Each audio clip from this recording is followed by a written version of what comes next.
Malapit nang magamit ng publiko ang bagong air-conditioned at solar-powered na pampublikong palikuran sa bayan ng Mapandan, Pangasinan. Ito ay matapos inspeksyonin ng lokal na pamahalaan ng pasilidad na halos 100% ng kumpleto. Ayon sa lokal na pamahalaan, magbibigay sila ng maayos at komportableng pampublikong palikuran sa mga residente habang nakatutulong sa pagbawas ng konsumo sa kuryente at gastusin ng operasyon. Bukod dito, nakatutulong din ang paggamit ng solar power sa pangangalaga ng kalikasan sa pamamagitan ng paggamit ng malinis na enerhiya.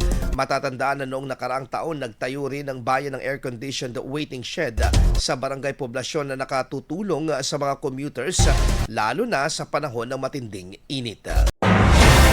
IFM News. IFM News. IFM News.